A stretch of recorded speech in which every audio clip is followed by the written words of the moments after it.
probably jinxing this massively, but I genuinely think, even though he is twice the quarterback Tua is, I think Tua genuinely has more chance for a ring than Justin Herbert. The matchup that I'm really excited for in this game, Stephon Diggs against Eli Apple. My goodness. I've got a great stat here, right? It's PFF's 4th ranked receiver against PFF's 109th ranked cornerback in Eli Apple. So of all the quarterbacks left in the AFC compared to the NFC, right, the average draft position for quarterbacks in the AFC is 5th overall, right? Okay. The average draft position for QBs in the NFC left in the playoffs, 114th overall. That is nuts. Yeah. That is crazy. Okay, so hello and welcome back to the SJMoores podcast. I got Andy Davies here with me, and today we're going to be talking about the divisional round of the NFL. We've just had the wildcard round, or super wildcard weekend, as everyone likes to call it nowadays, with the extra game on Monday Night Football. It's just been it was an excellent weekend, much more entertaining than the last playoff wildcard weekend, just because we actually had games that came down to the wire this time, rather than the top seeds blowing teams out. It's just been it was a great weekend, and I mean we'll recap it now, Andy. But thank you for joining me, mate. How you doing, mate? Pleasure to be on the show. Pleasure to be with you again. Thank you for having me. I enjoyed the weekend very much. Obviously, one game I didn't really enjoy too much. Yeah. I think you know what game I'm on about, but I think we had last year the best ever divisional round. I think I've not seen many better wildcard rounds. You mentioned it, of course. Last year we had the Steelers Chiefs game, which was competitive for about 10 seconds. You had Eagles Bucks, which was one-sided. I remember the Raiders game, that was that bad decision. But I think, it's the only issue you have with having this extra team in each division is that in each conference you do get these games that potentially can happen where it is, a case where, one team doesn't really deserve to be there and vice versa. But, I could really think of really one game that's really happened with, and that was weirdly with a division winner that really didn't feel like they deserved to be there. But everyone else, we mentioned them, but the Seahawks were meant to be a team that rolled over. They, especially the first half, I think they were winning at half time. And in our game against the Bills, everyone thought we'd roll them over. I mean, I know when you came on my podcast, I was very confident of us getting the win or causing a shock. And, everyone thought we'd get thrashed. And I still think we lose. And, we gave that a good run. So I think, this year, I think it's proved that NFL was right to add an extra team in each conference. Yeah, and that Dolphins game you were alluding to was a great game to watch. I mean, I started drinking halfway through because I was like, okay, we're gonna get absolutely smashed here. I can't watch this, And then towards the end I was absolutely hammered because I was just nervous at the end because of how close it was. But as you said, with the 49ers Seahawks game, we'll start with that one as well. The Niners, they showed quality in a tough duel against Seattle. Like I said, the Seahawks were leading at half time, but the Niners, Nick Bosa made the key play, forcing a fumble at Geno Smith, and the Niners ran away with it towards the end. But I mean, Brock Purdy, he is the real deal, isn't he? He is so good, and out of nowhere as well. He fits that offense perfectly. Yeah, I think that I will say, I think for at least the first half, he looked at times a bit nervous. And I think, fair play to missed his first ever playoff game. He's a rookie, he's 7th round, last pick of the draft that everyone now knows. I think we'll see the real Brock Purdy. I think, in the next few games, I think the Cowboys game will be tough. And I do think they'll win that. But I think that, I think that's a real test because whether they win that game and they come up against what be the Giants or the Eagles, I think either way that's a big test for him. Both got great defenses, and I think that the Seahawks game was a good test, but I think that at the same time it is just one game, and I think that the Seahawks maybe weren't the best team in the league. So I think we will see over the next few weeks whether he is real or not, because I actually mentioned this on my podcast the other day where Drew Lock stats in his first year, he had 7 touchdowns, 3 picks, and 1,000 yards in 5 games started. I think that, and Evan, I felt time, I thought he was the next thing. I thought he was the real deal, the next John Elway, blah, blah, blah, blah. And we all know how it's turned out since. So I think for now, I think he's got a great chance of doing it. But I think, I think we'll see the real Brock Purdy probably more like next season. And I think that's an interesting thing itself. What did the Niners do? Because, they put all this draft capital in Trey Lance. Jimmy G's gone. I think that's just it. I don't think he'll want to be a second or third string quarterback. And I think that It comes back to the same thing the Eagles had with Nick Foles and Carson Wentz. Do they stick with the guy they put their faith in and their capital, or in Carson Wentz's case, money in, or do they put it in a guy who's taken them in a crucial time? So I think that if they do go all the way, they do win the whole thing. That presents a real interesting discussion in the off season and going into next season, what they do with quarterback. Yeah, and their opponent, the Dallas Cowboys, have got a quarterback with a very similar story, obviously being thrust into lineup with injury in Dak Prescott, which we'll get into later. Yeah, I mean, really, it was a day for the superstars. Deebo Samuel, 165 total yards, a TD. Christian McCaffrey, over 130 yards as well, especially for Deebo as well, after a tough season with injury and stuff as well. Having a massive game in the playoffs is, put him back on track, really. Yeah, and I think there's always a tendency for people to draw too much into the regular season, but in the end, they made the playoffs. The regular season doesn't count now. It doesn't matter whether you finish 12-4, 7-9, 8-10, whatever. What matters is you're in the playoffs and you perform when it matters time. Because you've seen many quarterbacks, many players, defensive players.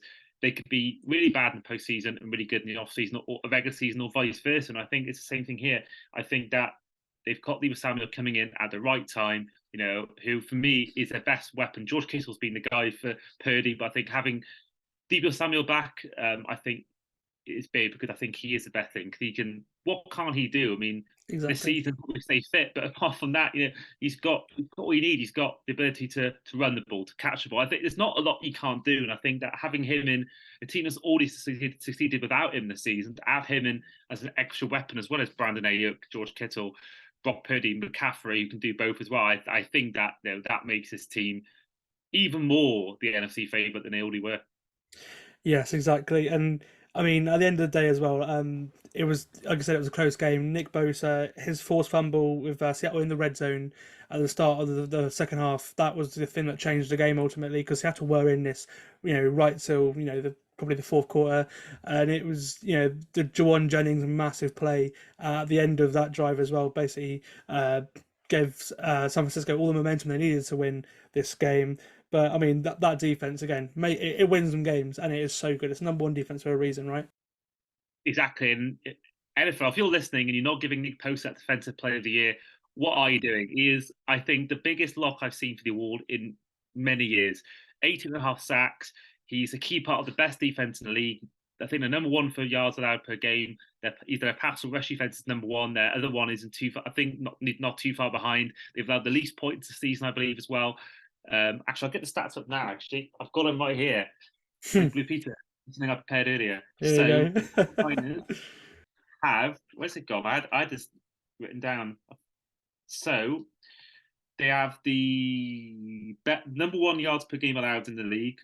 Their pass defense is 21st. Okay, that's maybe the one thing that the Dallas Cowboys can get to. But second in the league for run defense and first in the league when it comes to points allowed. So Nick Bosa, I mean, Hassan Reddick is 16.5. That's gone under the radar. But I think Nick Bosa for me is an absolute lock for defensive player. And Micah Parsons has been good, but Nick Bosa has been absolutely spectacular. I think it ends debate who's better, him or Joey. I think he is by far the best Bosa for me now.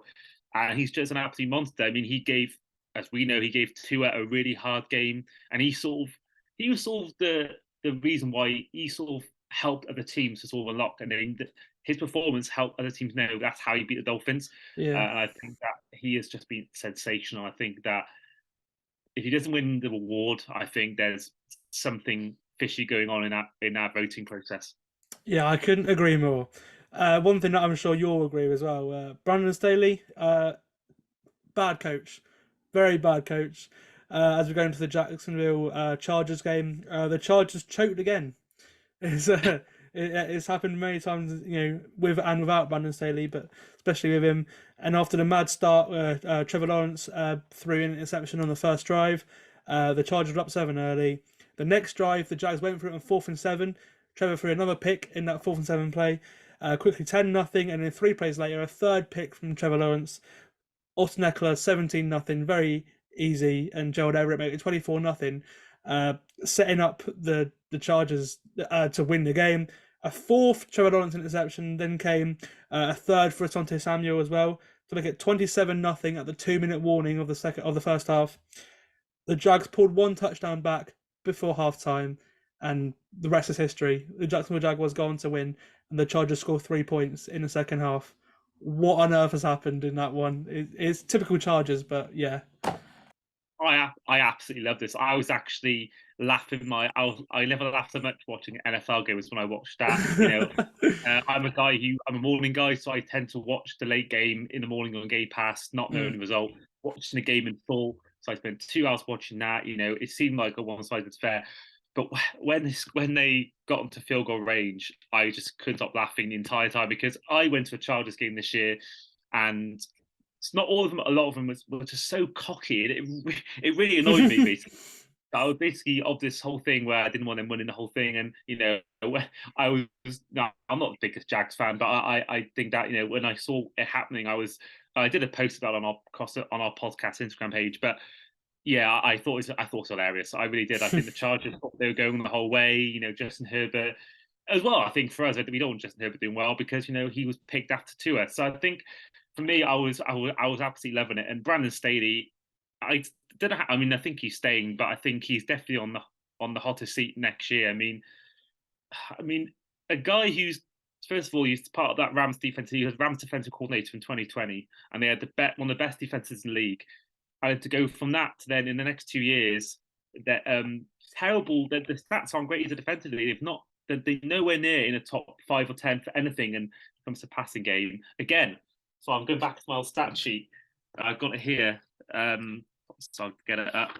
So where's my thing? Apologies, everyone watching. Nah, it's all right. Here we are. So the Chargers had that's offense. The defense, they had the 20th best for yards per game allowed.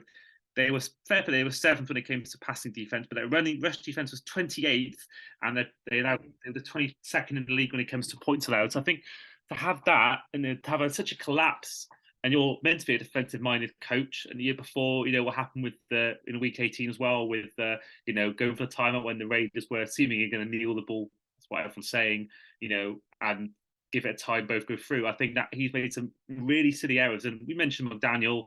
I think first year coach is going to get away with a lot of mistakes he made, and it's sort of a free get out of jail free card. But I think with him, you can't do that in your third year. So I think if he does it again in his third year, I think with that offense, Keenan Allen, Mike Williams, Justin Herbert, Austin Eckler, a defense containing Asante Samuel Jr., Joey Bosa, Calvin Noy, J.C. Jackson. I know he's been injured, but Khalil Mack. This is a great Khalil Mack as well, who had 8 sacks this year or something. I think it's a great defense and a great offense. And if you clearly make the playoffs once in 3 years, which if he doesn't make the playoffs next year, I think he had to go. I think that to have such a collapse when it was seemingly in your hands to get, as you say, 3 points in the second half, which I've literally forgotten about, it's just he has to go. I don't know how. I know they fired Lombardi, and Justin Herbert has been awfully praising of him.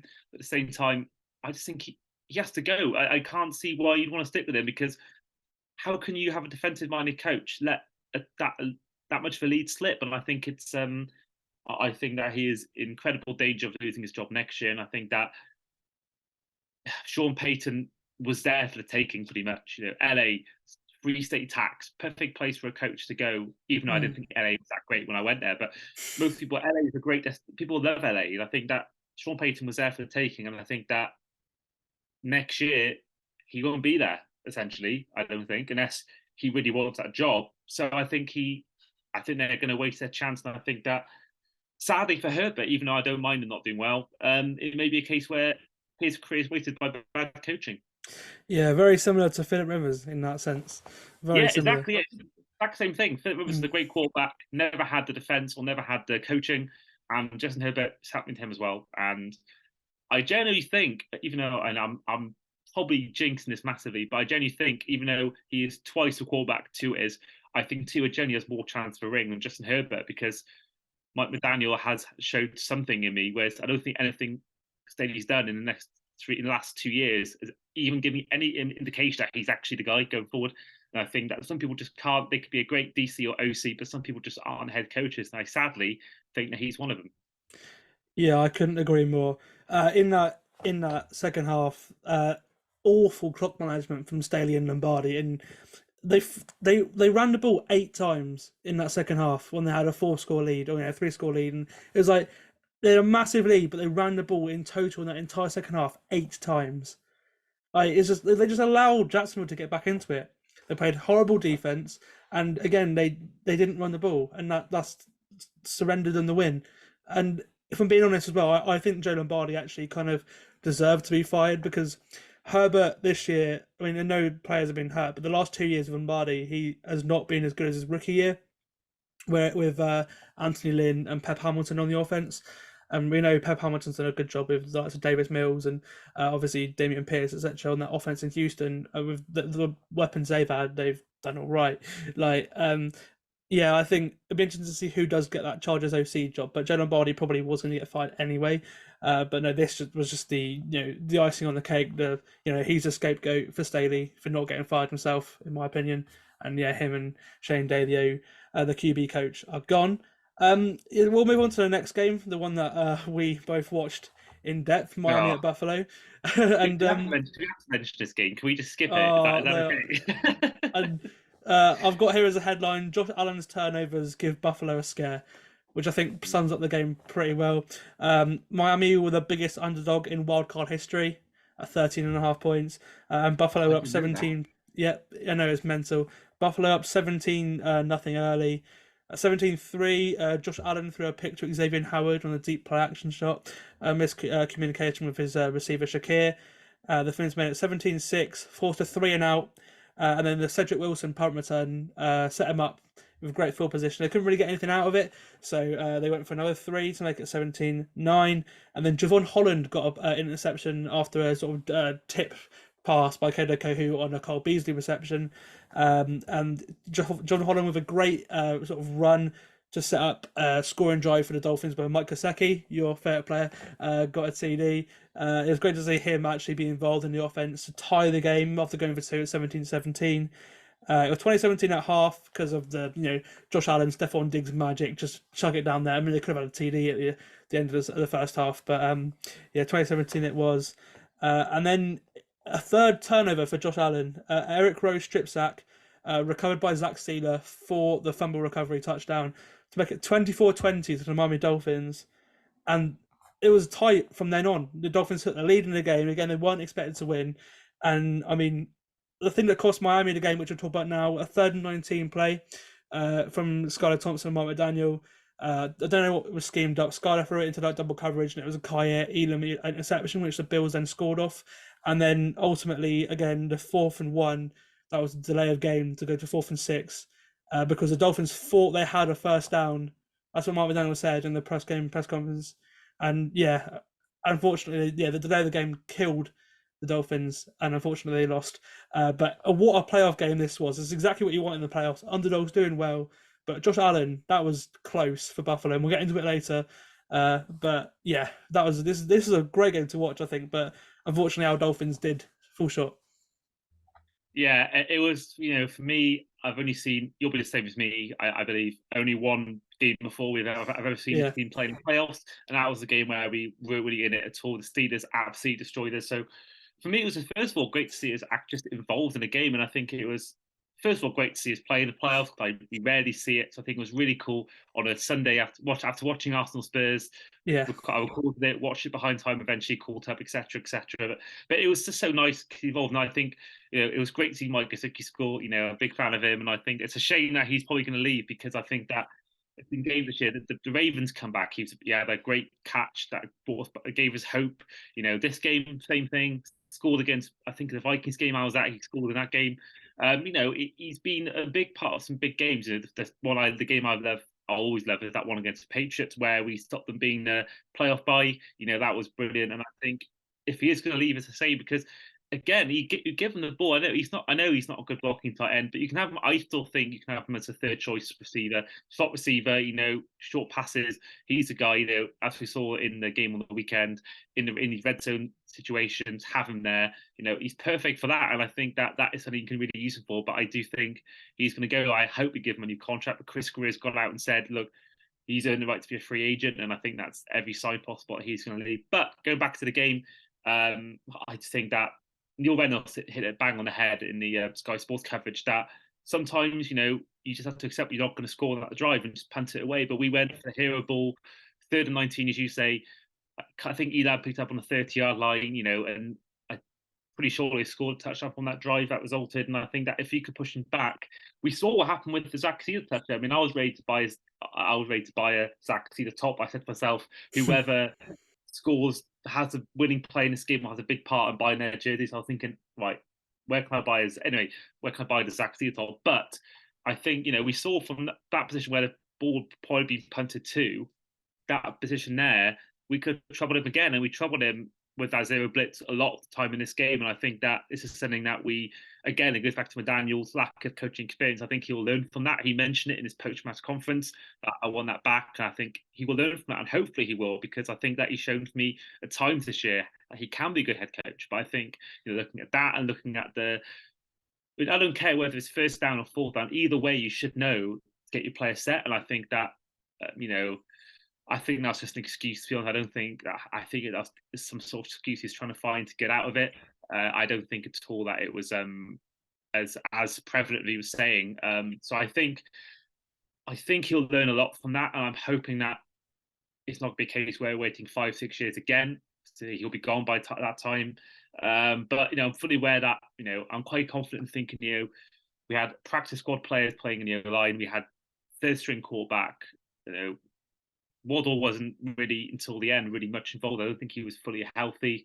I think he took a knock in that game. So I think I will think that on one side, I think that yes, if we had all those players starting, we beat them, and maybe next year it gives us hope. But next year we play Bills again, I can't see him making the same mistakes again. I don't think Josh Allen would be that bad again. So I think that maybe it's a missed chance. I'm fully aware we probably lost. But then again, the Chiefs aren't the best defensively since the secondary. So I think we could have easily troubled them again, and come to the AFC Championship game against what would have been the Bengals. I think we would probably have lost that. So I think that, we're never a team really to make it far anyway. But the fact we've made progression, we've made it to the playoffs, we gave it a good account ourselves with all the injuries we had. I think there's a lot to be positive about going into next season. Yeah, things are looking bright in Miami, especially when Tua's back on the field as well.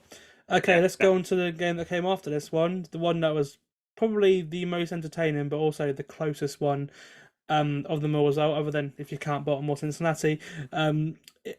Dable, Barkley, and Jones give the Giants the win in Minnesota, really. It's a 31-24 game win for the Giants. And it was again, the Giants, they dominated, but the Vikings kept trying to crawl back in this one. Daniel Jones and Saquon Barkley had a day to give the Giants their first playoff win in a long time.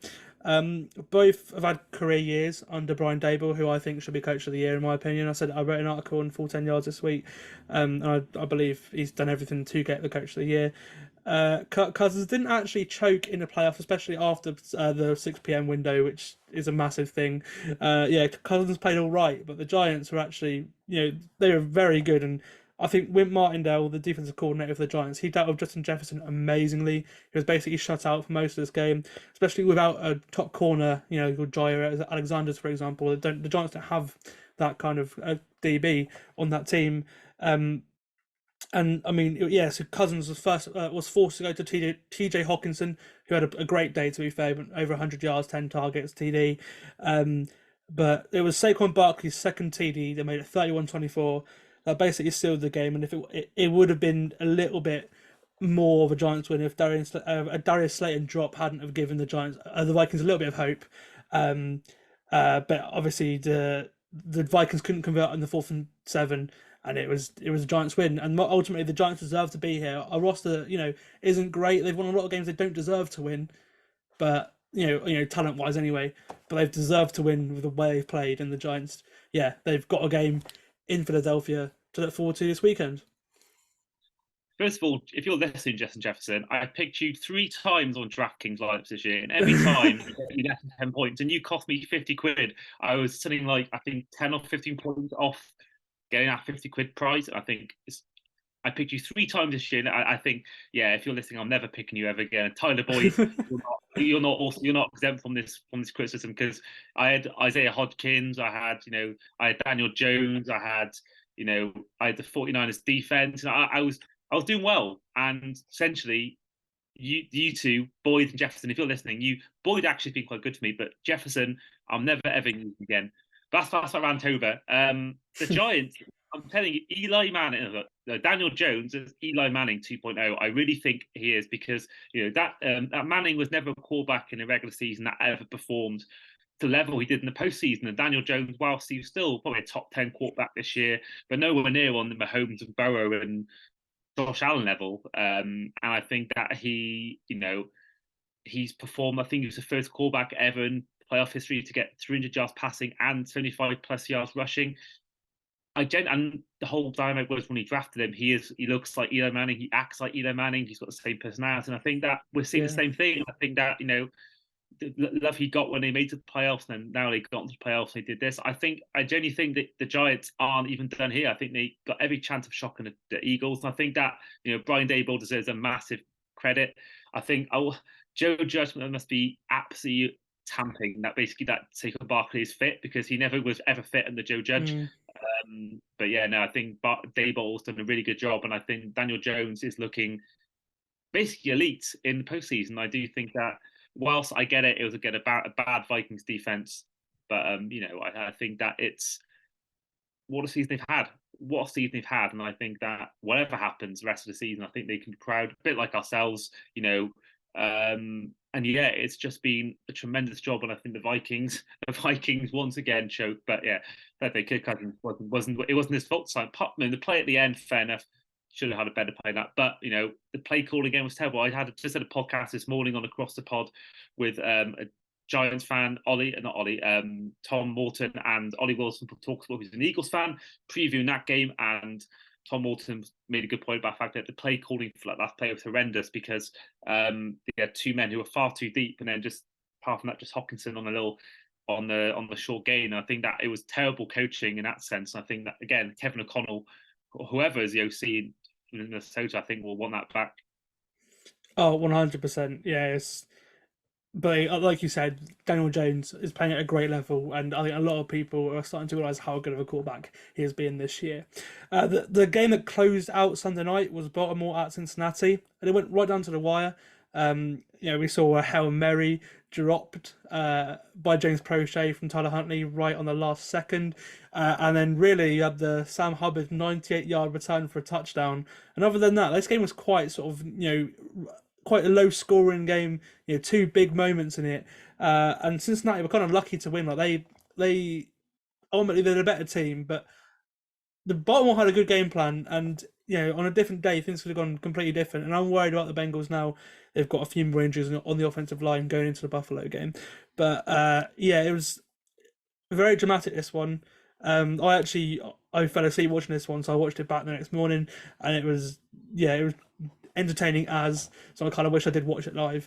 But no, the Bengals are in the next round, and they set up a game against Buffalo, which I think we'd much rather watch than Tyler Huntley against Josh Allen. I think that's the kind of consensus, to be honest with you. Yeah, I mean, I will say, I remember I got a shout out Matt Cullen on Twitter. Matt Cullen did a tweet about rank the 8 teams left in the divisional round, which teams you want to win the most and the least. This might surprise me. I had the Cowboys number 1, but I had the bottom 2 were the Bengals and the Bills, and I just think it's annoying that them two are playing each other in a way I don't want. And we were so close to getting the Ravens and Dolphins both progressing. That'd have been amazing, because I left my home, so I'd rather lose to him than any other quarterback in the NFL. I think that we came so close to seeing the Bengals lose and the Bills lose. That would have been amazing. I would have loved that so much, and I think that the Chiefs fans would have been wanting that as well. It's the Bengals. I think the Bengals and Bills both had bad games, but how many teams win trophies and don't have luck along the way and don't have these games where they do struggle? And I think that they've had their bad game out of the way, in a way you could say. And I think one of these teams, I think whoever progresses is going to make Super Bowl. I think I can see the Bills beating the Chiefs, because it's first of all not an Arrowhead, and they're going to be motivated after the DeMar Hamlin thing and all the previous losses to the Chiefs. And then the Bengals have the Chiefs number, so I think that they're going to make Super Bowl. Whether they win the Super Bowl as well, they're going to look back at this game and look at it as one of those ones where they didn't play the best, but they got out of it. And I think that's what a lot of good teams do. They do have these bad games, but they find a way. They get the luck they need and get through. So I think both teams will view this last weekend as a few sort of situation. I'll be glad it's over.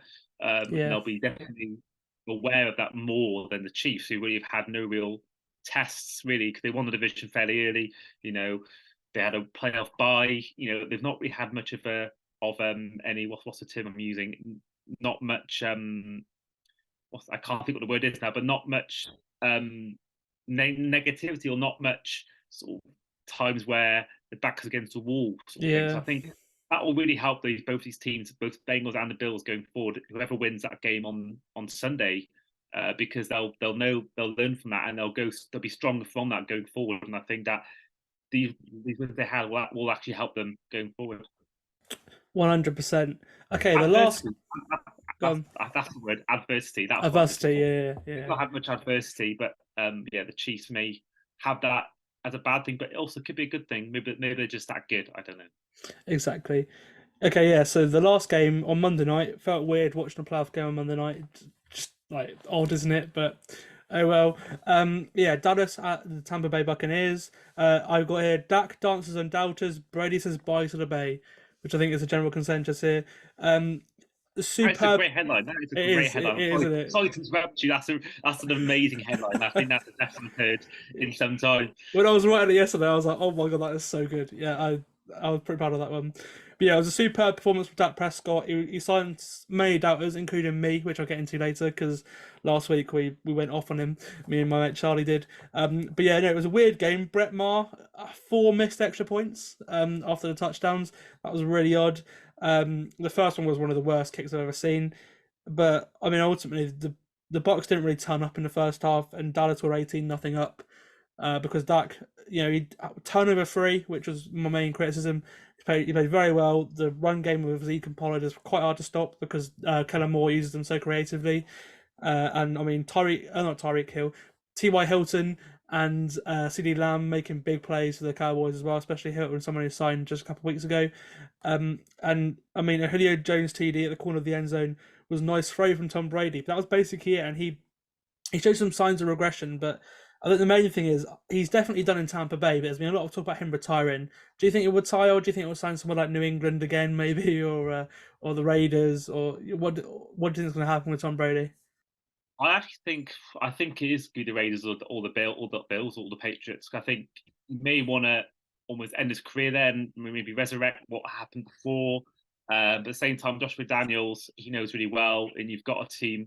When he left the Patriots, he wanted to go to a team with weapons, and he went to a team with Mike Evans, Chris Godwin, or after he joined Fournette and Gronk came in. But the Raiders, Josh Jacobs, Devontae Adams, Darren Waller, these are 3 really good weapons, and I think that Derek Carr, as much as I try and defend him, I think Tom Brady is a much more of an upgrade on that. But he was bad on the Monday, so maybe not. But anyway, he'll be attracted by that, I think, more than the Patriots, for the fact that the weapons he's got is pretty good there. And I think he'll want one last chance to win an 8th ring. And I think that he's got more chance of doing that with the Raiders, I think, than anyone else, than the Patriots, for example. So I think that in terms of Brady, I think that's probably the most likely. I think he was talking to Mark Davis before moving to the Buccaneers. There was a lot of talk of him moving there before the Buccaneers. So I think that they want to reignite that interest. I've seen a Dolphins link, but I've also seen Chris Gear saying Tua is our quarterback for next season. Yeah. So I think the Raiders for me is the obvious shout. I think the Patriots is one, but also retirement. I don't think he'd retire. I mean, maybe he wants to sell back, and maybe he thought, if I retire now, it may win it back. But if that's not the case, why would you risk leaving your family and go back into football to then, I'm going to retire now? So I think he'll want to play for another 2 or 3 years. I have one last dance, and I think if anyone that isn't Tampa Bay, I think most likely it is the Raiders. Yeah, if he ends his career by losing to Dallas, it's a bit of a sour note. I think for him, I see him walking away after winning a Super Bowl or losing in the NFC Championship game or something like that. That's how you want to end it. You don't want to, not a first round playoff exit against the Cowboys at home getting smashed. It doesn't make sense. I think Adam Schefter's got a lot to do with this, because I think he retired after what was a great comeback performance. Adam Schefter decides to almost retire before Tom Brady even announced it, and I think that Tom Brady, I think he wanted to end on his own terms, and I do think that. I mean, no doubt. I think if he won it this year, he would have retired. And I do think that if he wants to end on a high, he wants to do what Peyton Manning did. He wants to do what John Elway did, and he wants to end by winning a ring. And I think that this is how I think he wants to do it, and that's why he wants to go to the Raiders. I think because he knows McDaniel's offensive scheme well. He's got great offensive weapons, and he can end his time on. And of course, he can do it again. He can win it again in his own stadium with the Super Bowl next year in Vegas. He can do that again. So I think that I think Raiders is the obvious shout, and I think that he'll want to do that on his own terms. Yes, I think the Raiders are the most likely destination as well, especially with them moving on from Derek Carr. Anyway, let's take a quick break and then let's get into previewing the divisional round games. Okay, so we're now going to move on to previewing the divisional round games. There's 2 on Saturday, 2 on Sunday. And we'll go in chronological order. We'll start with Jacksonville at Kansas City. It's the early game on Saturday at 9:30 or 4:30 Eastern on NBC. The Chiefs are favoured by 8.5, which is quite a big margin. And I mean, after a rollercoaster Saturday night, Jacksonville and Kansas City meet for a rollercoaster Saturday for the Jags, obviously. And I mean, we've got here 2 of the best, young quarterbacks in the league. Although Mahomes isn't really young anymore. He's the oldest quarterback in the playoffs in the AFC. He's 27, but he still feels really young for us. And I mean, it's Patrick Mahomes, it's Trevor Lawrence, number 1 pick out of Clemson at Arrowhead, Saturday night on NBC. This is a big game, and with the nerves hopefully gone for Trevor Lawrence as well, like we saw in the first half against the Chargers. I really hope we get a full game of what we saw in the second half last week, because otherwise it's going to be a really entertaining game, isn't it? Yeah, I think there's elements where the Jags, I think, are lucky to be here, because most divisions they wouldn't get through with that record. They were lucky that the Titans collapsed, because I think the Titans were 7-3 at one point and they were 2-6 or something. And obviously then they were lucky that the Chargers collapsed. Most times the Chargers may have scored an extra 10 points in that second half. But at the same time, he's proved why he was top high school recruit. He's proved why he's the number 1 college recruit. He's just a number 1 pick in the draft, because he's a born winner, and he's proved it, because every big game he's played in mostly this season, he's gone out and performed. I think that most quarterbacks could have gone to that game after the first half and completely crumbled after his 4 picks, and he came back and was faultless in the second half. So I think this should be a good game. I do question whether this is their limit, but the Chiefs have their weaknesses at times in defence. And I think if the Jags are on their game, I think they could easily cause the Chiefs a few surprises and shocks along the way. Yeah, we mentioned this being on a Saturday as well. That's because Trevor Lawrence has never ever lost a football game on a Saturday, which is mental. Never. Didn't lose at all in college. Didn't lose in high school on a Saturday, and obviously he won last week as well. So yeah, that starts flying around everywhere now, and I think it's great. And I mean, that's probably why they've put that game on a Saturday as well, just to see if that actually does carry on. And then if it does carry it on, obviously the championship game you can't play on a Saturday away from Sunday, but he'll hold that record for another year if he was to win this game somehow. Another one that's really interesting about this game is Doug Peterson against Andy Reid. So obviously Doug Peterson is an Andy Reid, he's on the coaching tree. So the offenses are familiar, but also the defenses know that. So Steve Spagnuolo will know what to expect from a Doug Peterson offense. And I mean, one thing that does concern me is the Jags defense. It's very young, and they do allow a ton of yards. Now, it's good that they don't really allow points. They're 12th in points per game, but they're 28th against the pass. And yeah, Patrick Mahomes should be a shootout, really, because Patrick Mahomes should have a day against this Jags defense, because at defensive back, that's probably the weakest area of the team. Yeah, I agree. I think both teams, you could argue their biggest weakness is this, and I do think we could easily see a game where it's really high scoring. I can't see this game being a 12-9 or a 15-10. I think both teams will be performing well. For me personally, I will say, I know I'm probably jumping the gun here with my predictions, but I think the Chiefs win this easily. I really do. I think that, I've mentioned before, I don't think the Jags have particularly been, I think they've been quite fortunate to be where they are, and I think that they're lucky that a team collapsed both the Titans season and also the Chargers game. And I just think that the Chiefs, the only thing for them is probably the rest. They haven't played really since halfway through week 18. So I think that could be where they could do, because the Jaguars are a team that will be buoyed by the win last week. They'll be a team that there won't be any rust with them pretty much, and they'll be in such a high mood. But I just think that it'd be a great story. I do think it'd be a great story if they can beat the Chiefs. I mean, it'd be amazing if they beat the Chiefs and then the Ravens and Dolphins progress. That'd be amazing. But I just think that the Chiefs would just have two. I think Andy Reid is a 10 times coach of Doug Peterson. I think that Mahomes, Lawrence will never be Mahomes. I don't think as good as he's been this year. And I just think that all round, I think the Chiefs, the way the Chiefs has ran the scheme they do, I think Andy Reid's done another great job considering they lost Tyreek Hill. And I think that, again, they let the Bills for the Chiefs last week.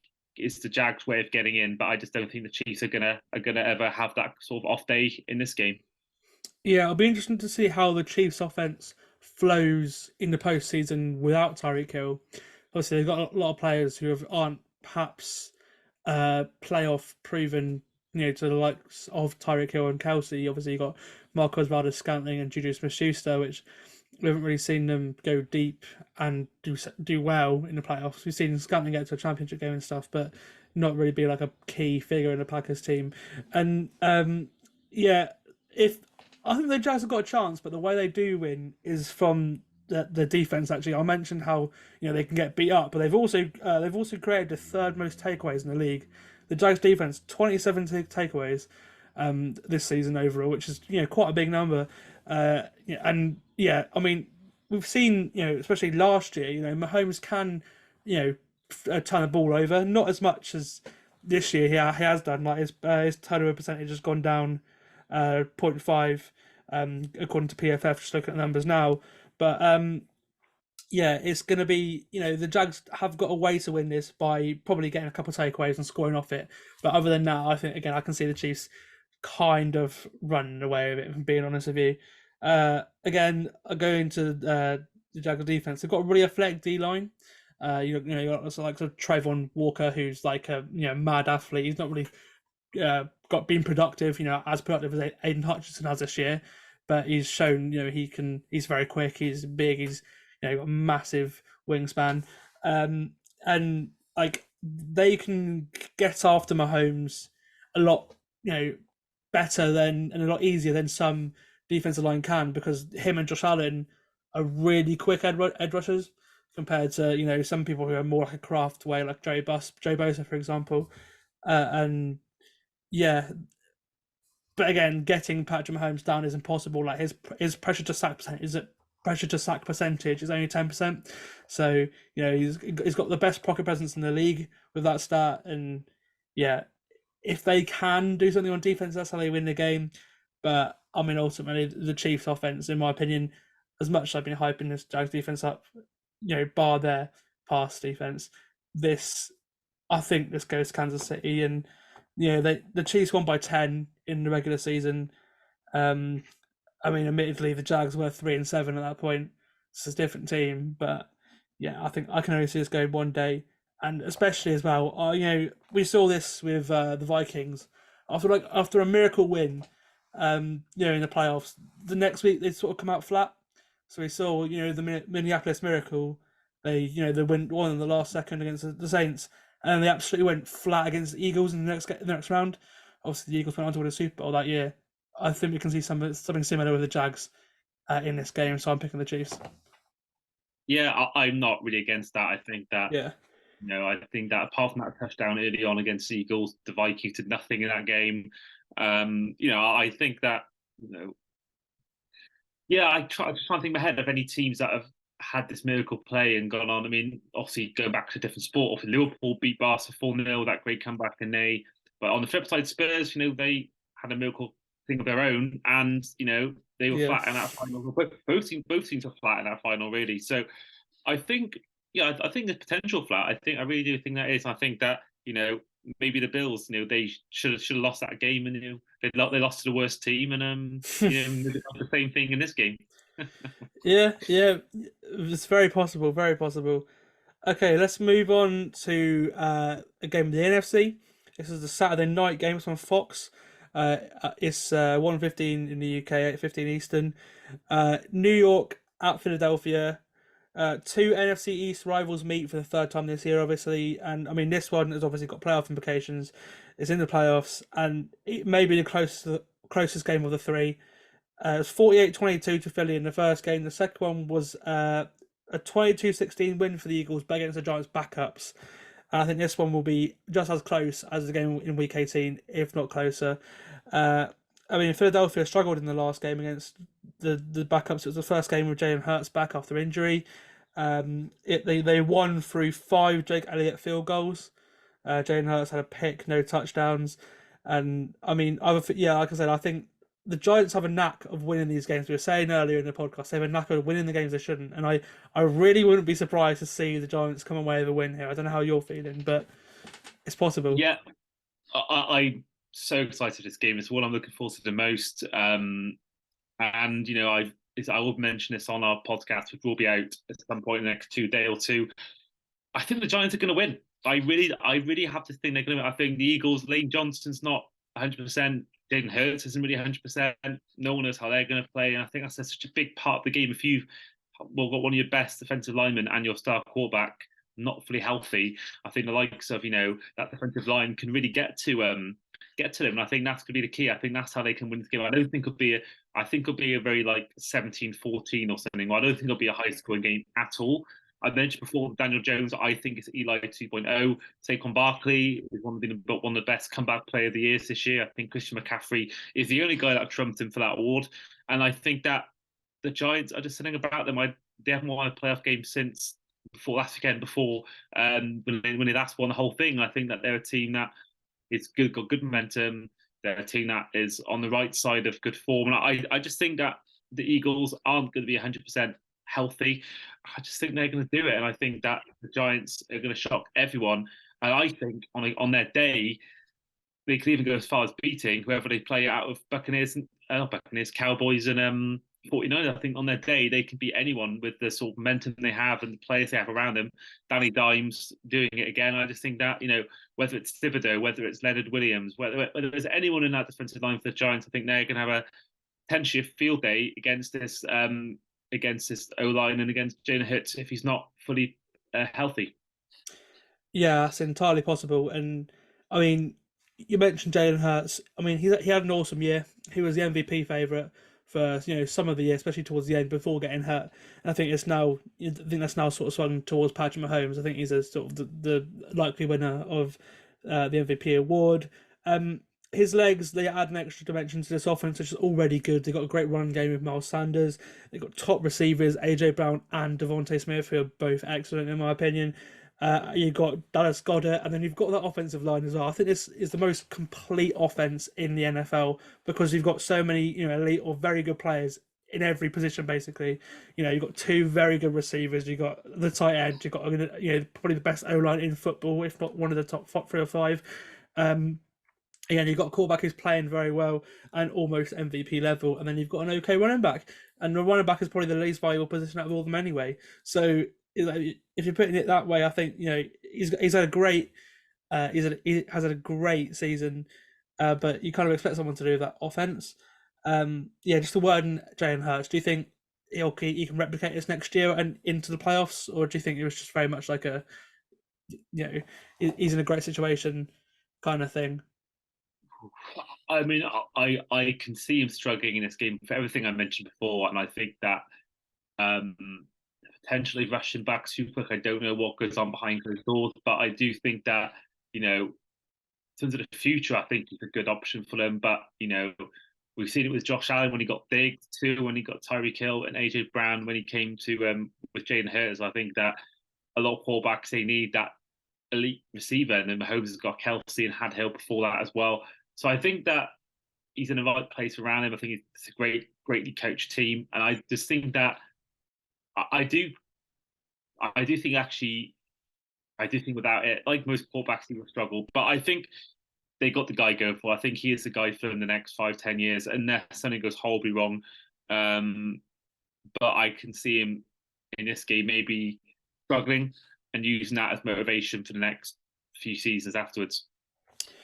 Yeah, and the matchup that I'm really excited for in this game as well is actually that Philadelphia offensive line against the Giants defensive line, because you've got some studs in that Giants defensive line. You've got Thibodeau, you've got Leonard Williams, like you're saying, and then you've got some of the best pass protectors in football as well. So whoever wins the battle of the trenches in this game, I think might win the game, in general, because if you can get Jalen Hurts under pressure and actually on the ground, obviously he's got his legs can help him out.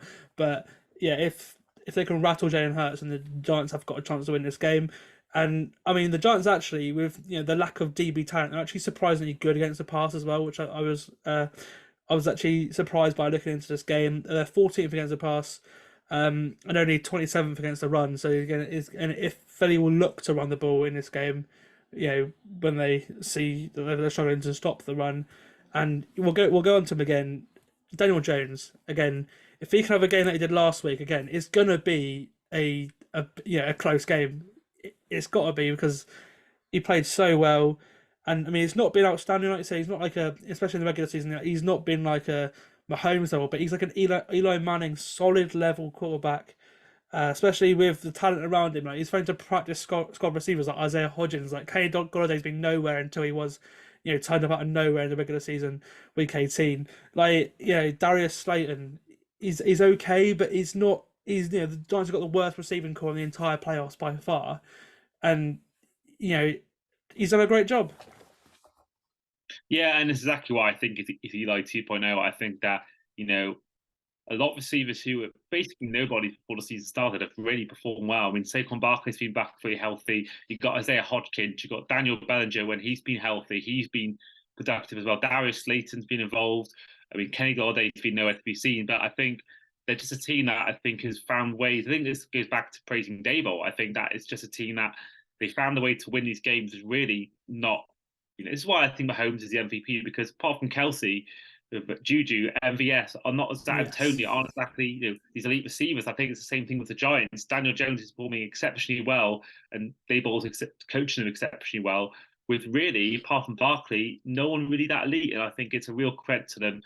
That they can do this well, and I think that this will be. I think you go back to the whole between the trenches. That I think that is absolutely where this game's won and lost. I think I mentioned many times now, but Lane Johnson, if he's not fully healthy, I think that D line can really get to them.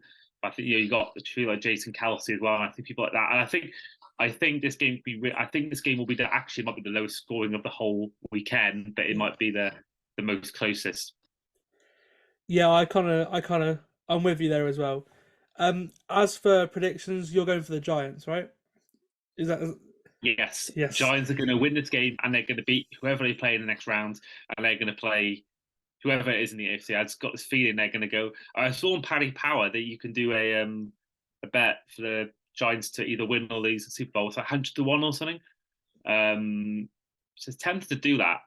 That is a good. That is a decent. I think it's like 100-1 for them to lose. It's like different bets. You can 100-1 for them to lose to the 49ers, 100-1 for the Chiefs, 100-1 to lose to the Bills, 100-1 to lose to the Bengals, and then 100-1 for them to beat the Bengals, beat the Chiefs, and then to beat the Bills. So you could put, say, I don't know, six £5 bets on, but that is a lot of money to spend on something that will not happen. I think this weekend will be the biggest. 30 quid gone. Yeah, no, I'm not really a betting man anyway. I normally just do free bets, but I remember last year I actually put a bet on start of the year, £5 on the Bengals winning it all, and this is back in August. They were like, yeah, I'm saying, and I was so close to getting it right, and I should have, in hindsight, put 100 quid on the Rams to win. Either way, I'm making some money, but I think the Giants are going to win this game. I think they're going to shock Philadelphia. I think the Eagles are going to be rusty after a week and a half off, and they're going to lose to the Giants. Yeah, it's a good prediction. That's a good prediction. I'm gonna pick Philadelphia, and the reason why, like, the pass rush is really good. Like you mentioned, Hassan Reddick earlier got 16 and a half sacks, and Jones is the tied fourth most sack QB in the league, which is actually an okay offensive line in some sports anyway. And the reason why is because sometimes he has a tendency to hold the ball for too long. So his average time to throw is 2.99 seconds, which is a tie for second of Kenny Pickett in the league. And the only person who's higher than that is Justin Fields, who again has the legs to back up and scramble away. And his is a whopping 3.45 seconds per pass, which is mental. If you look at someone like Tua, that's a whole second, more than Tua from Justin Fields, which is mental. But yeah, no, he holds the ball just too long sometimes, and it does equate to him being sacked quite a lot of the time. He can just get it out a little bit quicker. We saw it with Miami with Skylar Thompson.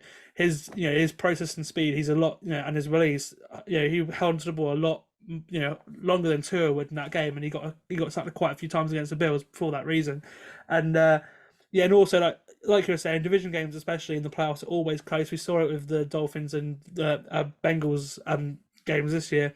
Last weekend. They both came down to the wire, and this one probably will as well. But for that reason, I am going to go to and pick Philadelphia. God, I can't get my words out today. And we'll move on to Sunday after that. And this is the game of the weekend in terms of firepower. Cincinnati at Buffalo. It's the early game. It's not that early. It's on at 8 in the UK this time because of only having 2 games on a Sunday. But, I mean, it's a game between 2 of the most talented teams in the league, with 2 of the top 3 quarterbacks in the league as well, in my opinion, in Burrow and Josh Allen. And, I mean, we'll get into this as well. Like we were saying earlier, they both showed weaknesses in the games this weekend, versus division opponents as well, like we were saying. And, I mean, other than the Bills, but we're lucky not to lose against Miami and the third-string QB, Skylar Thompson. He had 3 turnover-worthy plays, 2 interceptions, and a fumble recovery for the TV. I mean, it's what you get with Josh Allen. He's very risk and reward. Like, he's got the most big-time throws in the league with 44, but he's also got the tied most turnover-worthy plays as well, with 29 in the league. So it's very much like you're going to get tons of big plays, but you will have turnovers. And this season as well, especially down the stretch, it has been a big problem, hasn't it? Yeah, and I always say he's a hybrid of Cam Newton and Brett Favre. He's got the size and the rushing ability of Cam Newton, but like Brett Favre, he does like to throw a few picks. But his arm is tremendous. I think that touchdown against ourselves was, I think it was the first one of the day. It was a tremendous pass to Diggs. I think I think their run game is their biggest weakness. The Bills, they're still 20. They are 9th when it comes to their run offense. They are doing that's mainly through Josh Allen. But James Cook's had a good season. Like, James Cook was quite a big part in a game against the Miami Dolphins. Like, I think he had something more than Singletary does, more than any of the other running backs I've had recently. Like, I'm really impressed by James Cook. He looks just like his brother as well. They're very similar style running back, and he's been a big part of the offense for the Bills. Yeah, I think that's why probably stats I'm giving you are actually moot, because James Cook, particularly down the stretch, was really good. And I think if he was like that the whole season, the Bills would be a lot higher when it comes to the rushing game yards they've had this season. He's been brilliant. I wasn't too high on him coming into the draft. I looked at his stats and it wasn't anything special, but I think he's been brilliant. I think he really has been good. I think if he would be the defensive rookie of the year if he had played like this the whole year. But yeah, I think since Halloween about and since then he's been amazing. And I think around about Thanksgiving he really started to turn up. I think the Bengals, I think their biggest thing is their run game. I think that that's one thing the Bills have been thankful for, the fact that Bengals are 29th in their rushing offense. So I think that that's even though they got Joe Mixon, I think it hasn't been what they thought it'd be this year. So, but going back to the Bills, I think that's really where they could lose the game. I think Josh Allen having one of his bad days, or the run game not really getting going, because the Bengals are 5th when it comes to their run defense this season. So I think that's really, I think the Bengals want to watch that Dolphins game, and really that's what they've got to look at. And if they want to blueprint how to beat the Bills, or how to almost beat the Bills, but with their talent, they would beat the Bills if they were in that game. I think that's what they have to go for. And I think that it's a really worrying thing for Bills fans. I think the secondary at time was a bit dodgy in the Dolphins game, but I think Josh Allen's mistakes, which I know has been a problem this year since Daboll left, I think that's really what Bills fans will be worried about come this game. Or if they win this game when they play against the Chiefs, or if they make the Super Bowl, I think Josh Allen has to get rid of his errors, because he's making far too many at the moment. Yeah, I agree with that. It is starting to be a problem. We've got a writers NFL group chat with university, and someone said on TikTok before saying, before the game against Miami, saying, Josh Allen would be the problem in the game for the Bills, that he's their biggest weakness. And we were like, no. It was like, you mentioned the turnovers, and then we saw in the game against the Dolphins, he had so many, and we were like, actually the TikTok guy was right. Like, when you look into it again, he has had a really bad season, protecting the football. He had one of the worst fumble ratings as well. A lot of it is not necessarily picks. Like he's got of his 29 turnover where he plays. He's only got about I think the leader of interceptions was Kirk Cousins, Dak, and Davis Mills are 15. So like a lot of the time it's been like, oh, he'll lose a fumble or he'll shoot something, but he's saved by his arm. But at the end of the day, he's had a tough season protecting the football, especially holding on to it. But the Bengals, they've got a big issue as well, and that's their offensive line. They're back to where they were at the start of the season, just one big hit away from Joe Burrow getting hurt. Lyle Collins did his ACL in week 16. He's out for the year. Alex Kappa did his ankle in week 18. And then Jonah Williams left Sunday's game against the Ravens with a knee injury. So they're down to practice squad level offensive line. I mean, at this point, Ted Karras at centre is the only lineman expected to start this weekend for 60 or above PFF grade, which in itself is not great. And the other four would be among the worst in their positions. As one who has played enough games to get a grade by PFF, but on the sort of provisional grade, the other four would be in the worst in their positions in the league in itself. So that's a real worry at offensive line. Look, the Bills' defensive line, I'm expecting to have a field day. Like, it's not got Von Miller, but we're rotating the likes of Boogie Basham, Ed Oliver, who's had a great year. I predicted that before the year, and I'm really happy with that prediction. He's been really good. Epeneza. They got so many, good Shat Lawson as well. There's so many good players they can just mix and match between, and it creates a lot of havoc. And against this Bengals offensive line, that again last year we saw down the stretch, they won without him. They won without a good offensive line. But it's going to be, Joe Burrow is going to have to put this team on his back and his shoulders, really, in this case, if he's going to win the game for the Bengals, because he is going to be under pressure. Yeah, and I think that was obviously the takeaway everyone had when they lost to the Rams last season in the Super Bowl. But actually, I was looking at that he actually is the 6th most sacked quarterback, whereas he's been the most sacked quarterback last season. So I think there's been some improvement in the regular season in terms of protecting Joe Burrow. Yeah. But I think the injuries you mentioned, I think they're going to be key. And I think that's going to be a big problem for the Bengals. And I think this game could easily be a high-scoring affair because Josh Allen's turnovers could give Bengals life for defensive touchdowns. And I think the Bengals, at the same time, the Bengals O-line will give them problem for the defense to then capitalize on for the Bills. So I think that's a worry for me because I think they did a lot to try and address this issue in the offseason. I think they did in terms of he wasn't sacked as much times before. But, when it comes to the postseason, I think that's going to be a huge worry, especially being in Orchard Park as well. It's not like they're playing at home. It's a tough game. But then last season, they won all their games on the road. So it's true. It's a fine balance. But I just think Joe Burrow, he's done well with a bad line before, you could say. So maybe that will help him. But, imagine Tua in this Bengals team. God. It just shows you how good Burrow is, that he can withstand this sort of. He's got quite a thick body as well that he can actually take it. Like if it was Tua, he'd get like 5 concussions behind this offensive line. He might actually be dead if he's playing for the Bengals. Yeah. Obviously, look back at the draft. It could have been the Bengals drafting Tua. Could have been us drafting Burrow if we'd actually tanked properly.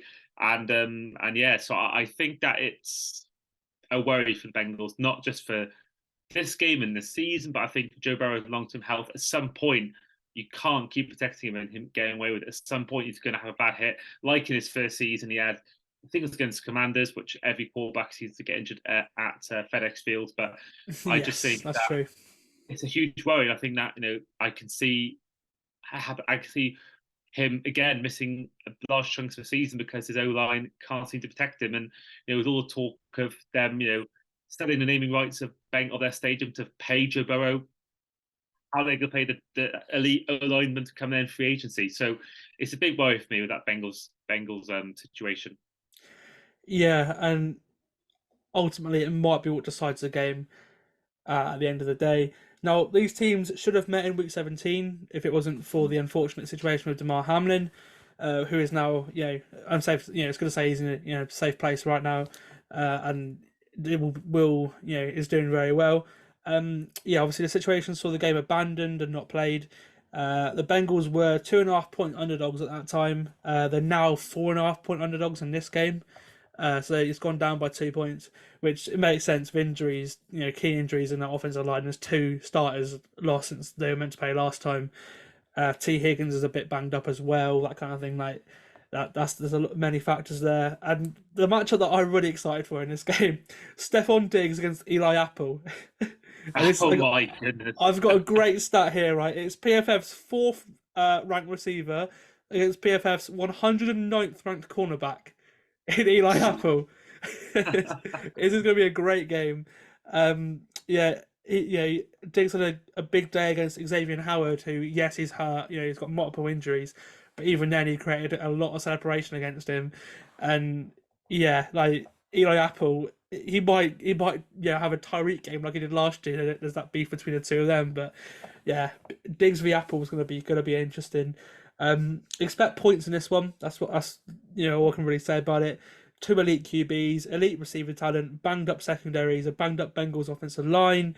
This one should be ace, and I think ultimately the Bills are going to win. I don't know if you share the same thinking. Yeah, I agree. I think for the O-line issues, for the fact you just mentioned Eli Apple against Stephon Diggs, I do think the Bengals have to put someone else there. I don't think they should put Eli Apple. I think even then, either Apple against Gabe Davis or Eli Apple. The thing is, because they've got so many weapons, like the Bengals, they're three cornerbacks. They've got their other cornerback on the outside. He's similarly ranked to Apple as well. He's in the hundreds. And their slot corner, Mike Hilton, again, he's a slot guy. So unless they put him on Stephon Diggs, it's very much going to be like double cover him or something. Like they got a very banged up secondary, and it'll be interesting to see what happens. Like you said, it's the Bengals.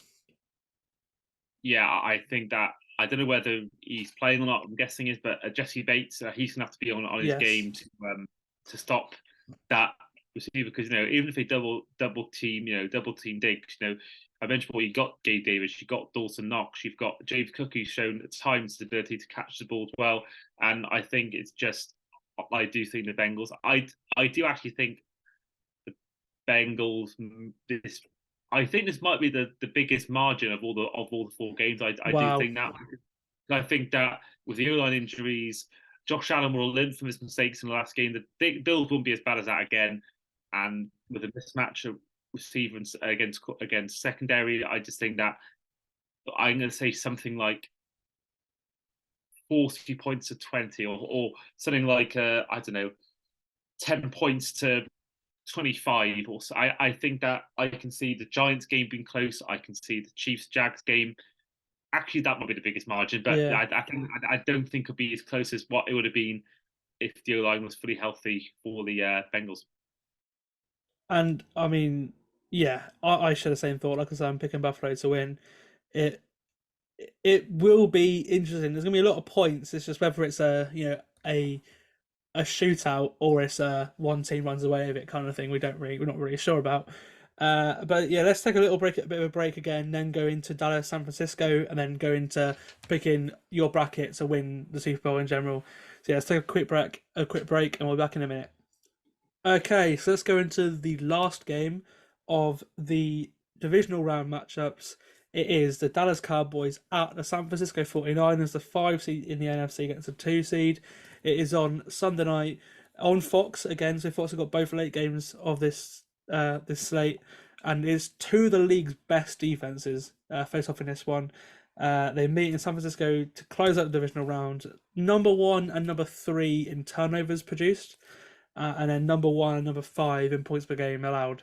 So this is two great defenses. It might be a low-scoring game, this one, but I think it's going to be a good game because, I mean, I alluded to it earlier, you've got two quarterbacks who have had very similar stories.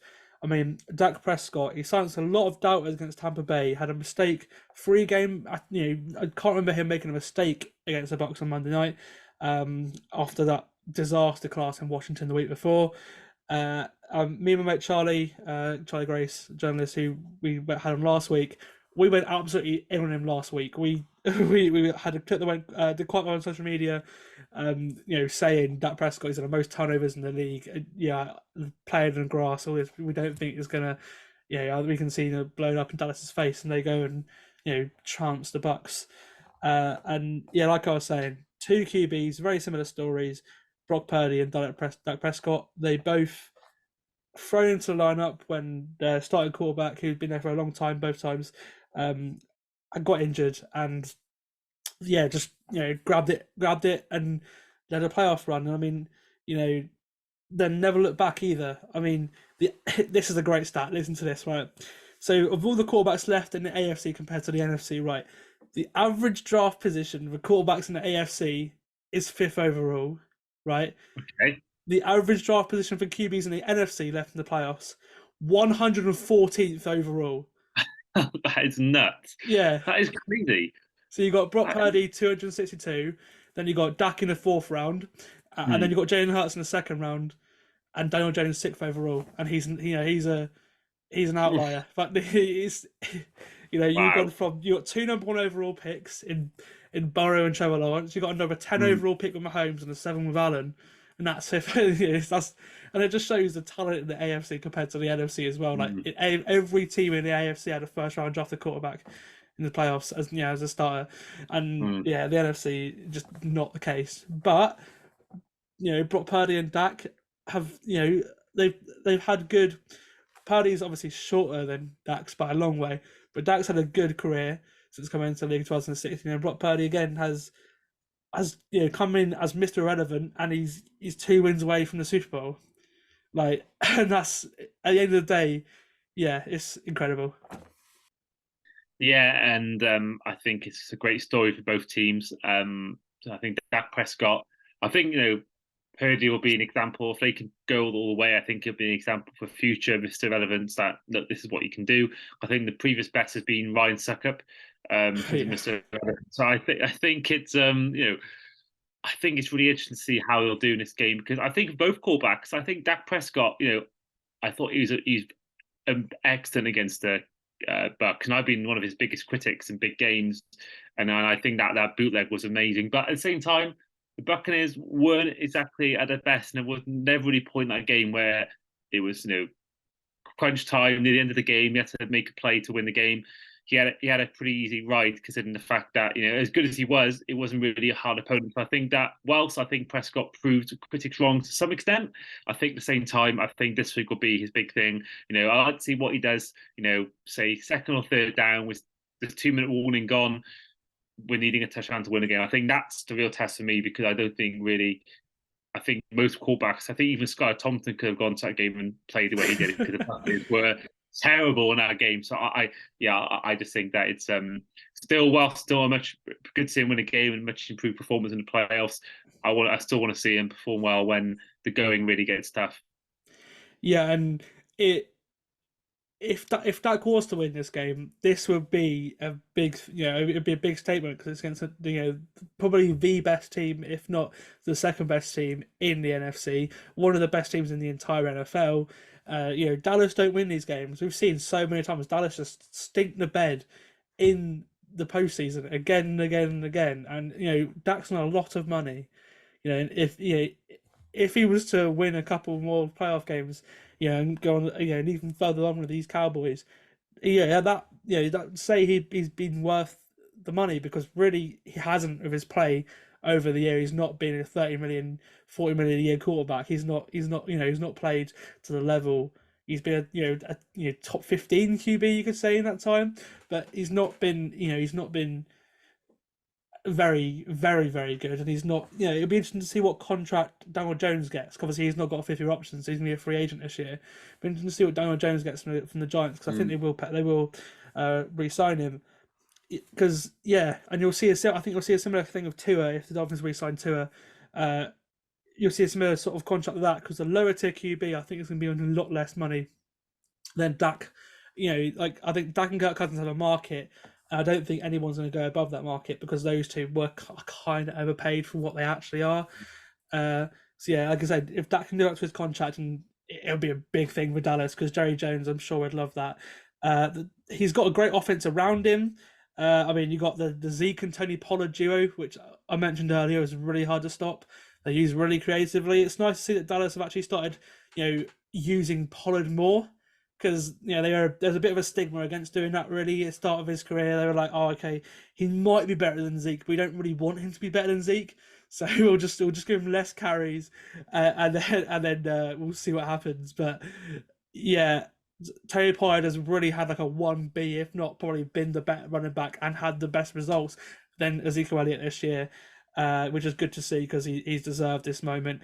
On the other side, Christian McCaffrey, he has transformed the Niners offense, and he's stayed healthy as well, which is the massive thing. Obviously, he'd be worth a first round pick if he wouldn't have had all the injury problems back in the day.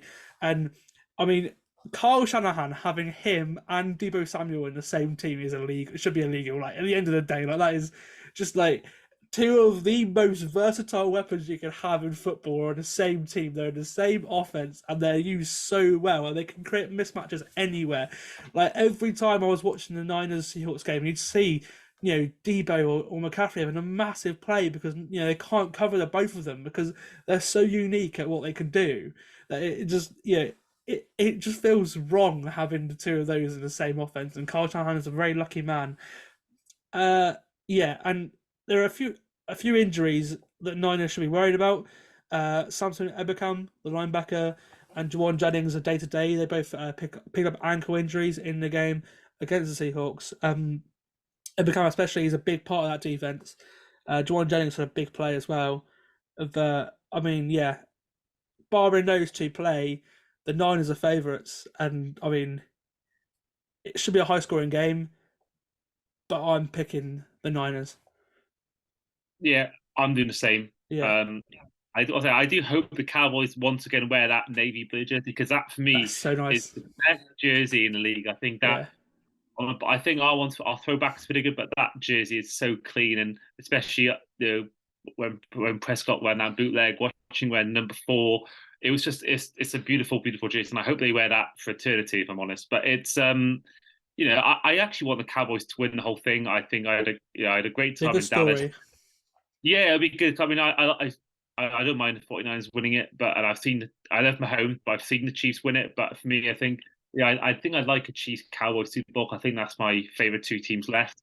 But I do think the 49ers win this game. I think that McCaffrey for me is firstly comeback player of the year. I think he's also the trade of the season. I think his trade has completely just been because like in the calendar, he was there. He was basically. I think he was worked too much. I think he was the only guy they had an offense apart from DJ Moore, and they used to work him really to death. I think that what he's done, he's basically gone to the perfect place because he's gone to the 49ers where basically you got Kittle, Samuel, McCaffrey. Now you can really alternate the play. You don't have to constantly use McCaffrey, and I think that if Samuel was healthy the whole year, it'd be even more of a rest. I think that's really helped him with recovering from injury, and I think that he has been so good and so vital for his offense as much as Brock Purdy, more than Brock Purdy. And I think that I do think that if they were to make the Super Bowl, I have all my money and all my life savings on him getting Super Bowl MVP because I think if they're going to win this game, I think it'll be him by a mile the reason why I win this game because I don't think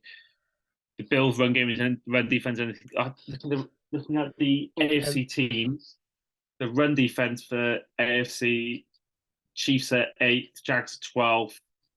Bills at 4th, Bengals at 5th. But I think that I think he's going to be the guy, and I think he's been so good for the 49ers. I think that the Cowboys, as good as they were on that game, they were playing the Bucks, and I do think that against a better team, Brett Maher hopefully he's recovered from that awful performance. I think he needs to be on his game because he can't do what he did against a better team. So, yeah, I think the Niners, and I think the Niners are going to be a team to be reckoned with for the rest of the playoffs. Unless my only thing they've got is Brock Purdy did look nervous in that first half against the Seahawks, and I think that again against a better team, I think that could be a problem for the Niners. I think that's the only thing they got is that he is, you mentioned off camera, how easy the schedule is for them to have. The Niners' schedule has been pretty easy, and they haven't really played many good teams. So I think that's the only thing I will say against a defense like the Cowboys' defense. That is the one thing that could ride in the Cowboys' favor. But I think I back Purdy to get what he needs and get the performance right and get them to the championship game. Yeah, you mentioned the easy schedule. Yeah, the Niners had the easiest schedule in the league. The Cowboys had the third easiest schedule as well. So both of these teams are yet to be probably truly tested, like some of the teams in the AFC, for example. One thing that is interesting, looking at the stats, just having the numbers here, both of these teams run the ball more than most teams in the league. In general, like I was looking, Kansas City and Jacksonville, they both run the ball 30% of the time. The Cowboys and the Niners both run the ball 46% of the time. So that's a big jump there, and obviously the run game in the playoffs is quite big. And again, I said it could be high scoring, and that's partly because like people like Trayvon Diggs are corners, and he can get burnt quite a lot, as well as making turnovers. It'd be interesting to see how he defends the likes of Debo and Ayuk, because they're quite fast, physical guys to defend, and that's often where Trayvon Diggs does struggle against those kind of guys. But if he can get a turnover, then he can put Dallas in it a little bit. But the Niners, for me, yeah, they're probably the best team in the league. But if they had a quarterback, like an elite quarterback, they'd be by far the best team in the league. By anything, because they'd have the best offense, best defense, best, one of the best kickers. They'd have everything. And yeah, at the end of the day, fun fact for you, right? So since 2011, before this season, they'd made the playoffs 4 times in 10 seasons, which is quite astonishing. It's not more than that, but the 4 times they made the playoffs, twice Super Bowl, and twice NFC Championship game. Yes, so I did know that. Yes, it's nuts. Like, I can't think. I didn't check when the last time was, but they haven't. The last 4 times they've not been knocked out the wild card round, not been knocked out the divisional round. And I think that shows that probably as good as any of them. It's probably the best one out of all of them. Yeah, I'd say it's better than the 2019 team. It's better than the Kaepernick team. So yeah, I think that, and it's better than last season's team. So I think they are. Yeah, I think they are just.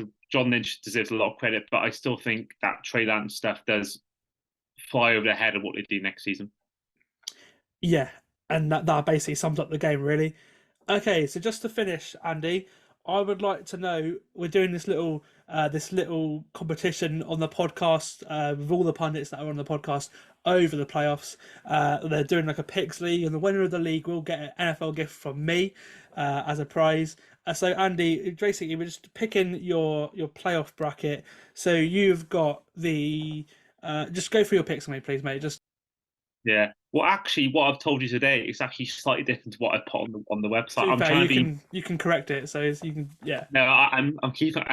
I've got the Chiefs beating the Jags. That's the same on both differences, and I know I've also got the Bills beating the Bengals, and then on the flip side, I've still got the 49ers beating the Cowboys, but I'm playing it safe, and I'm picking the Eagles. Yeah. I think that I'm being very hard on the Giants, but I just think that 9 times out of 10, it is the Eagles that win it. And I think that I don't want to be, especially now you told me there's a prize involved in this. Yes. I don't want to lose out on that thing. Because I got all of them right last week. All my predictions were right. I got the Jags, all the games I predicted right. So I don't get why NFL UK did the thing where you can do a challenge, right? I've got the same, I'm 174th, and I got the same points as number 1, and they promised on that week they get like a beanie hat or something, and I think beanie hat is amazing this year. But I just think so I'm hoping that I can keep this run going, because I've done it for the last 5-6 years. I always get at least 3 wrong in the first round, and already I'm like, I can't actually win this now. So I've played it safe and gone for the Eagles, even though I do think the Giants could actually shock them and get the win. Yeah, and so from those 2 championship games that you've made, who are you picking to be in your Super Bowl? That's the thing, because right now I've not changed it, but I had it the Bills playing the Niners and beating the Niners in the Super Bowl. But the way the Bills played, I don't know, it's tough. But then I said before that they may well brush it off. So I'm still going to go for the Bills to beat the Chiefs, because it's a neutral venue. Yeah. It's not Arrowhead. They'll play against. By the way, that could be an asterisk. In a dome. Yeah, I think that they're not going to play cold weather. They're playing in. They're used to playing cold weather, but they can't win an Arrowhead. So, I think that I've still got the Bills beating the Niners, but at the same time, I won't be shocked if the Niners beat the Bills. So, but that's my thing will be a Bills-Niners game, and I think the Bills will ultimately, because of what they had as Damar Hamlin, I think they're going to be ultimately determined to get the job done and win it for him. And I think I said it before on a previous podcast, if it's not Damar Hamlin lifting the trophy and not if it's not him and rather than the owner, I think that'd be an ultimate shame. I think if they win it, whether it's him doing it, in some chair, I think he's not quite well enough, or whether it's him just doing it on a walking stick, or whether he can walk and do it that way, I think that you have to have him doing it first, because Darren Fletcher mentioned it, and I agree. I'm sick and tired of seeing these owners lifting it first, because it should be my theory is it should be the Super Bowl MVP that lifts it first. So they should announce who it is. So it's Cooper Kupp last year. Cooper Kupp should have been the first man to lift that trophy last year, not Stan Kroenke. It should have been whoever is the best player on the game. And I think that's how they should do it. And I think if the Bills win it, I really think Damar Hamlin should be the guy lifting that trophy first. Yeah, I couldn't agree more. I could not agree more. As for me, I said last week my prediction is a Chiefs-Niners Super Bowl, same as Super Bowl 55, and I picked the Chiefs to win and repeat that fixture as well. Hey, yeah. Anyway, thank you for joining me, Andy. It's been great to catch up with you and have you on the podcast. We'll probably get you on as like a guest on a phone or something like that on the Super Bowl prediction as well, just to give you a prediction as well. But yeah, it's been a great couple of weeks in the playoffs, and I'm really looking forward to it. But yeah, so thanks for coming on, mate. And yeah, I hope everyone watching this or listening, if you're listening on Spotify or Apple, has a good rest of the day. But yeah, this is it for the Divisional Round podcast, and we will see you on Conference Championship weekend. Let's go. See you guys.